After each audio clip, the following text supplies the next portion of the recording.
ഇന്നലെയാണ് നമ്മുടെ എല്ലാമായ മലയാളത്തിൻ്റെ പ്രിയപ്പെട്ട പ്രൊഫസർ MK സാനുമാഷ് വിട പറഞ്ഞത്.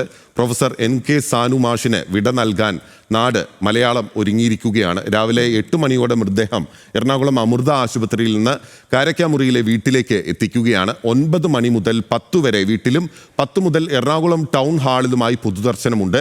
വൈകിട്ട് 5 മണിയോടെയാണ് രവിപുരം ശ്മശാനത്തിൽ സംസ്കാര ചടങ്ങുകൾ നടക്കുക. അനിൽ ജോർജാണ് വിവരങ്ങളുമായി നമുക്കൊപ്പം തത്സമയം ചേരുന്നത്.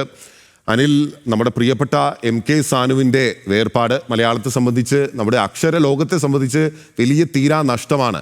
ഭാവിയിലെ കുരുന്നുകൾ ഈ മനുഷ്യനെ വായിച്ച്, ഇത്ര വലിയൊരു മനുഷ്യൻ നമ്മുടെ നാട്ടിൽ ജീവിച്ചിരുന്നു, ഇത്ര അക്ഷരങ്ങളെ സ്നേഹിച്ചിരുന്ന, നമ്മുടെ സാംസ്കാരിക ലോകത്തിന് ഇത്രയും നിറചിന്തകൾ നൽകിയിരുന്ന ഒരു മനുഷ്യൻ ജീവിച്ചിരുന്നു എന്ന് അടയാളപ്പെടുത്തിക്കൊണ്ട് തന്നെയാണ് അദ്ദേഹം കടന്നു പോകുന്നത്. എപ്പോഴാണ് അദ്ദേഹത്തിൻ്റെ അന്ത്യയാത്ര? എങ്ങനെയാണ് സംസ്കാര ചടങ്ങുകൾ ഉൾപ്പെടെ? Good morning Anil. Good morning Binil Pothan. Sanumash വിട പറഞ്ഞിരിക്കുന്നു. സാനുമാഷിൻ്റെ ഭൗതിക ശരീരം ഇപ്പോൾ ഉള്ളത് അമൃത ആശുപത്രിയിലാണ്. ഇവിടെ നിന്ന് 7 മണിക്ക് ശേഷം അദ്ദേഹത്തിൻ്റെ ഭൗതിക ശരീരം എറണാകുളത്തെ കാരക്കാമുറിയിലെ വീട്ടിലേക്ക്, സന്ധ്യ എന്ന അദ്ദേഹത്തിൻ്റെ പ്രിയപ്പെട്ട വീട്ടിലേക്ക് മാറ്റും. അവിടെ അടുത്ത ബന്ധുക്കൾ അതുപോലെ തന്നെ വീട്ടുകാരൊക്കെ അദ്ദേഹത്തിൻ്റെ മൃതദേഹത്തിൽ അന്തിമോപചാരം അർപ്പിക്കും. വളരെ ഇടുങ്ങിയ ഒരു സ്ഥലമാണ് അവിടെ. അതിനാൽ തന്നെ ഒരുപാട് ആളുകൾ അവിടേക്ക് വന്നു കഴിഞ്ഞാൽ വലിയ തിക്കുമുട്ടൽ ഉണ്ടാകുന്ന ഒരു അന്തരീക്ഷം ഉണ്ടാകും. അതിനാൽ തന്നെ എത്രയും വേഗം അദ്ദേഹത്തിൻ്റെ ഭൗതിക ശരീരം കൂടുതൽ ആളുകൾക്ക്, കാരണം എറണാകുളത്തെ സംബന്ധിച്ചിടത്തോളം അതിൻ്റെ എല്ലാ മേഖലകളിലും, സാംസ്കാരിക രംഗത്ത് അടക്കം എല്ലാ മേഖലകളിലും നിറഞ്ഞു നിന്ന ഒരു വ്യക്തിത്വമാണ് സാനുമാഷ്. ഒപ്പം തന്നെ കേരളത്തിൻ്റെ രാഷ്ട്രീയ, സാമൂഹിക, സാംസ്കാരിക മണ്ഡലങ്ങളിലെല്ലാം പരക്കെ പൊതു സ്വീകാര്യത നേടിയ ഒരു വ്യക്തിത്വത്തിന് കൂടി ഉടമയായിരുന്നു അദ്ദേഹം.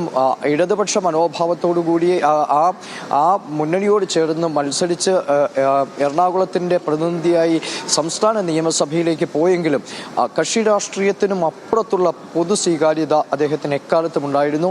അത് സാംസ്കാരിക ലോകത്ത് മാത്രമല്ല, എല്ലാ മേഖലകളിലും അങ്ങനെ തന്നെയായിരുന്നു.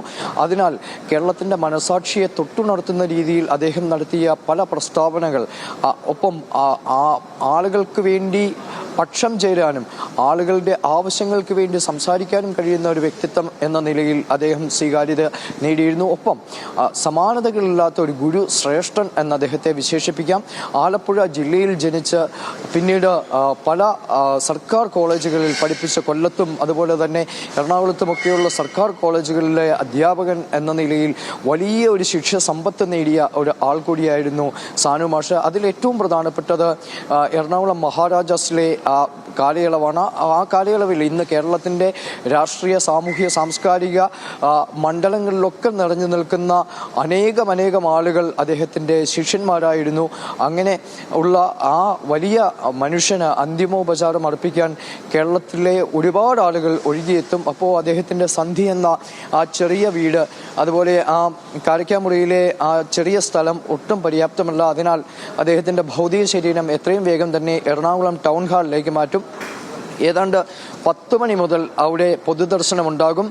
മുഖ്യമന്ത്രി അടക്കം സംസ്ഥാനത്തെ മന്ത്രിമാരും അതുപോലെ തന്നെ സാംസ്കാരിക പ്രവർത്തകരും സാംസ്കാരിക നായകരും അതേപോലെ മറ്റ് സമൂഹത്തിൻ്റെ നാനാതുറകളിലുള്ള ആളുകൾ, എറണാകുളത്ത് അദ്ദേഹത്തെ സ്നേഹിക്കുന്ന ഒരുപാട് ആളുകളുണ്ട്. ഈ അദ്ദേഹം ആശുപത്രിയിൽ പ്രവേശിപ്പിക്കപ്പെടുന്നത് 27-നാണ്. അതിൻ്റെ തൊട്ടു തലേ ദിവസം പോലും കൊച്ചിയിലെ സാംസ്കാരിക വേദികളിൽ അദ്ദേഹം സജീവമായിരുന്നു. അത്തരം മേഖലകളിൽ അദ്ദേഹത്തോട് നിരന്തരമായി സമ്പർക്കം പുലർത്തിയിരുന്ന ആളുകളുണ്ട്. ഇവരെല്ലാവരും ഈ ടൗൺ ഹാളിലെത്തി അദ്ദേഹത്തിന് അന്തിമോപചാരം അർപ്പിക്കും. സംസ്ഥാന പൂർണ്ണ ഔദ്യോഗിക ബഹുമതികളോടുകൂടിയാണ് അദ്ദേഹത്തിന് വിടവാങ്ങൽ നൽകുക. മുഖ്യമന്ത്രിയും മന്ത്രിമാരും ഒക്കെ അടക്കമുള്ള ആളുകൾ അവിടെ എത്തി, ടൗൺ ഹാളിലെത്തി അദ്ദേഹത്തിന് അന്തിമോപചാരം അർപ്പിക്കും. 5 മണി വരെ ഈ അന്തിമോപചാരം അർപ്പിക്കുവാനുള്ള സമയമുണ്ട്. അതിനുശേഷം അദ്ദേഹത്തിൻ്റെ ഭൗതിക ശരീരം പൊതുസ്ഥാനത്തിലേക്ക്, രവിപുരത്തെ പൊതുസ്ഥാനത്തിലേക്ക് മാറ്റും. അവിടെ അന്ത്യകർമ്മങ്ങൾ നടക്കും. ഏതാണ്ട് 6 മണിയോടുകൂടി അദ്ദേഹത്തിന് കേരളം വിട നൽകുകയും ചെയ്യും.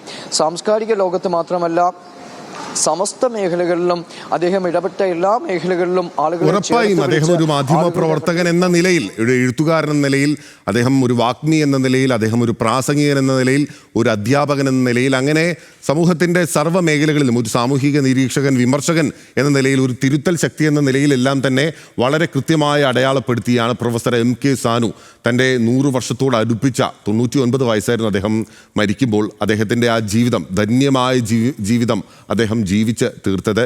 MK സാനുവിന് വിട നൽകുകയാണ് കേരളം. അനിൽ ജോർജാണ് നമുക്കൊപ്പം വിവരങ്ങളുമായി ചേർന്നത്.